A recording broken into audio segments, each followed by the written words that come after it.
Hello friends, आज के video के अंदर हम इस प्रकार के समीकरणों को हल करना सीखेंगे। तो सबसे पहले प्रत्येक स्टूडेंट को इन समीकरणों को पहचान आना चाहिए कि ये समीकरण हमारे पास किस प्रकार के हैं। तो मैंने आपको प्रीवियस वीडियो में बताया था और मैं आपको फिर से बता रहा हूँ कि जिस समीकरण का आप हल बना रहे हो तो उसमें आप ये देखो कि उसमें चर कितने हैं। तो जैसे अपन इस एक नंबर एग्जाम्पल को देखेंगे तो इस समीकरण में चर हमारे पास एक है। देखो यहाँ पे भी एन है, एन और एन, तो एन हमारे पास यहाँ पे क्या है, चर है। अब आपको सेकंड स्टेप में क्या देखना है, उस चर का घात कितना है, एक। देखो यहाँ पे देखोगे तो भी n का घात एक है, n का घात एक है, n का घात एक है। तो जब समीकरण में एक चर हो और उसका घात, अधिकतम घात उसका एक हो, तो उस समीकरण को हम क्या कहते हैं, एक चर का रैखिक समीकरण कहते हैं। और इस समीकरण को हल करके हमें उसी चर n का मान ज्ञात करना होता है। तो आई होप सभी स्टूडेंट को समीकरण पहचानना आ गया होगा। जैसे आप इस सेकंड एग्जांपल को देखोगे तो इसमें भी हमारे पास चर एक है, एक्स हमारे पास अकेला चर है। अगर यहाँ कहीं इस समीकरण में y दे रखा होता तो उसको फिर हम एक चर का रैखिक समीकरण नहीं कहते, लेकिन यहाँ पे हमारे पास x आ रहा है, x आ रहा है और x का अधिकतम घात एक आ रहा है, तो ये भी समीकरण हमारे पास क्या होगा, एक चर का रैखिक समीकरण होगा। तो इसमें भी हमें किसका मान ज्ञात करना होगा, x का मान ज्ञात करना होगा। तो अब हम एक एक एग्जाम्पल को बहुत ही आसान तरीके से समझाऊंगा कि इस समीकरण से तुम n का मान कैसे ज्ञात कर सकते हो। तो चलो हम समझते हैं। मैंने आपको प्रीवियस वीडियो में बताया था कि जब आप समीकरण को पहचान लोगे कि ये किस प्रकार का समीकरण है, तो उसके बाद हमें उस चर का मान ज्ञात करना होगा। और चर का मान ज्ञात करने के लिए आपके पास फर्स्ट स्टेप क्या बनेगी कि जहां जहां जिस जिस पद के अंदर वो चर है वो सारे पद हमारे पास क्या होने चाहिए, एक तरफ होने चाहिए। देखो यहाँ पे ये तो क्या होता है, लेफ्ट हैंड साइड होता है और ये क्या होता है, राइट हैंड साइड होता है। तो आप देखेंगे लेफ्ट हैंड साइड जो बायां पक्ष है, इधर ही सारे किसके पद है, एन के पद है। तो ये तो हमें उसी फॉर्म में बना के दे रखा है, तो बहुत आसान तरीके से इसको अपन आगे बढ़ा सकते हैं। देखो यहाँ n/2, 3n/4 और प्लस में 5n/6 दे रखा है। तो हम सबसे पहले यहाँ क्या करेंगे, इस 2, 4 और 6 का क्या लेंगे, एलसीएम लेंगे। हमारे पास सबसे पहले 2, 4, 6 का एलसीएम कितना आ जाएगा, 12। इनका एलसीएम कितना आ जाएगा, 12। एलसीएम किस प्रकार से निकालते हैं, हमने पहले सीख रखा है कि 2, 4 और 6 का एलसीएम निकालना है। तो सबसे बड़ा नंबर कितना है, 6 है, या तो वो एलसीएम आएगा या फिर इसका टेबल बोलो। तो 6 एकम 6, 6 दूनी 12, यानी 12 आ जाएगा। 12 क्या है, सबसे डिविजिबल है, 2 का भी भाग जाएगा, 4 का भी भाग जाएगा और 6 का भी भाग जाएगा। अब अपन क्या करेंगे, इस 12 को 2 से डिवाइड करेंगे। तो कितने बार टेबल बोलोगे, 6, 2 6 है 12, और 6 को हम इस अंश से गुना करके लिख देंगे। तो यहाँ तो क्या आ जाएगा, 6n आ जाएगा। फिर माइनस का साइन है। अब इस 12 में अपन 4 का टेबल बोलेंगे कितने बार, 3, और 3 को अपन 3n से गुना कर देंगे तो 3 तियां 9 और n आ जाएगा। फिर प्लस की जगह प्लस आ जाएगा। अब 6 का टेबल अपन 12 में 2 टाइम बोलेंगे और 2 को अपन 5n से मल्टीप्लाई कर देंगे तो 5 दूनी कितना आ जाएगा, 10n आ जाएगा। इक्वल टू कितना आ जाएगा, 21 आ जाएगा। तो आई होप आपको इतना चीज समझ में आ गया होगा। अब देखो नेक्स्ट स्टेप में अपन क्या करेंगे, इनको हल करेंगे। देखो ये 10n किसका है, यहाँ पे प्लस का है, और ये 6n किसका, प्लस का, तो जोड़ लो। जब 10n में 6n जोड़ दोगे तो 10 प्लस 6 कितना आ जाएगा, 16 और n आ जाएगा।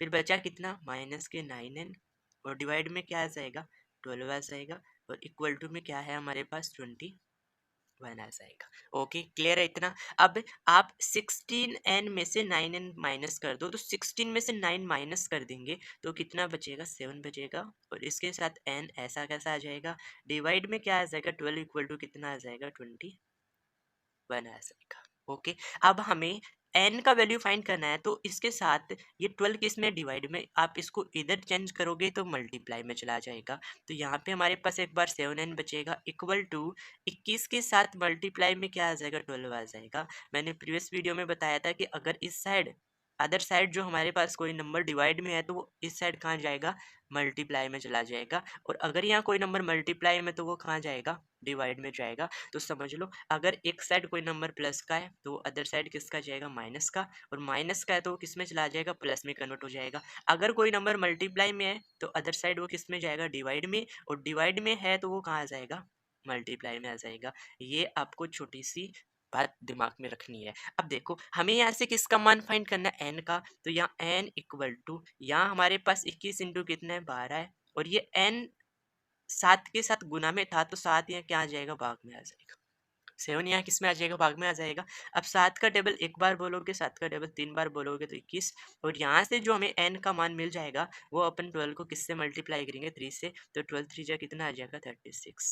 n का वैल्यू हम बहुत ही आसान तरीके से निकाल चुके हैं और आपको भी ये चीज़ समझ में आ गया होगा। आप मुझे कमेंट करके जरूर बताइए कि हमें ये कॉन्सेप्ट समझ में आ गया है। अब अपन ये 2 नंबर एग्जाम्पल है उसको समझते हैं। देखो ये समझना बहुत ज़्यादा इंपॉर्टेंट है। यहाँ हमें x प्लस 7 माइनस 8x बटा 3 equal to 17 divide by 6 minus 5x divide by 2 ये हमें समीकरण दे रखा है। हमने ये तो पहचान लिया कि ये एक चर में रेखिक समीकरण है, तो हमें क्या करना पड़ेगा, यहाँ से इस चर का मान निकालना पड़ेगा। और मैंने अभी क्या बताया, उस चर का मान निकालोगे तो सभी पदों को, यानी चर वाले पदों को क्या करना पड़ेगा, एक तरफ आपको लिखना पड़ेगा। लिख लो, देखो ये x मेरे पास मैं यहाँ रहने देता हूँ, इसके साथ मेरे पास ये एट एक्स बटा 3 वाला पद है, इसको भी मैं इधर ही रहने देता हूँ। ऐसा कैसे, इनमें मैंने कोई चेंज नहीं किया।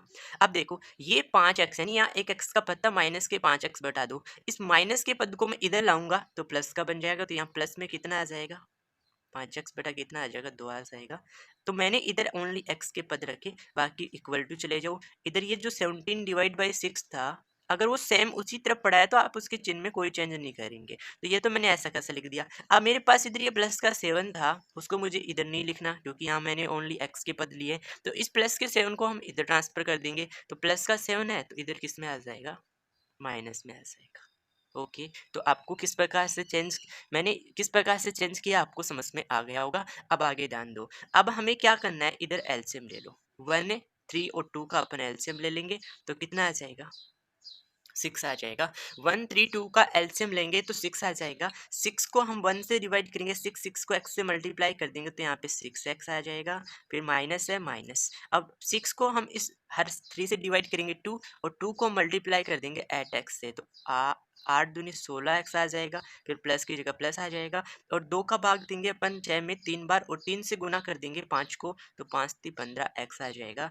इक्वल टू हम इधर भी एलसीएम ले लेते हैं। 6 और 1 का एलसीएम कितना आ जाएगा, 6 आ जाएगा। 6 को 6 से डिवाइड करेंगे 1 टाइम, 1 को अपन 17 से मल्टीप्लाई कर देंगे, माइनस 6 को 1 से डिवाइड करेंगे 6 को 7 से मल्टीप्लाई कर देंगे तो 7 6 का कितना आ जाएगा, 42 42 आ जाएगा। ओके, अब सरल कर लो, देखो ये 15x किसका, प्लस का, और ये 6x किसका, प्लस का। जोड़ लो, 15 और 6 कितना आ जाएगा, 21x माइनस 16x, भाग में कितना आ जाएगा, 6 आ जाएगा। इक्वल टू, यहाँ पे देखो एक नंबर प्लस का एक नंबर माइनस का है, तो पक्का हमें क्या करना पड़ेगा, घटाना पड़ेगा। यानी बड़ा नंबर 42, उसमें से 17 घटा दो, तो 12 में से 7 जाएगा, 5 बचेगा। एक कम किया तो 3 में से गया, तो कितना आ जाएगा, 25। और 25 किसका आएगा, माइनस का, क्योंकि बड़ा नंबर किसका, माइनस का, तो माइनस के 25 बटा कितना आ जाएगा, 6 आ जाएगा। ओके, समझ में आया इतना। अब देखो आप 21x में से 16x घटा दोगे तो कितना आ जाएगा, 5x बचेगा।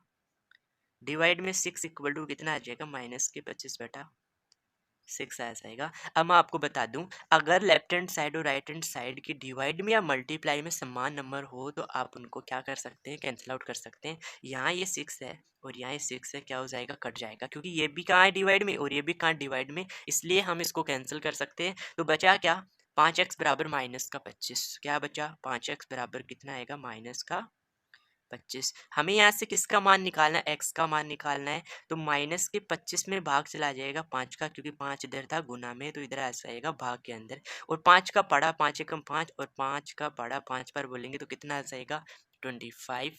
यानी हमें यहाँ से x का मान मिल गया कितना, माइनस के 5।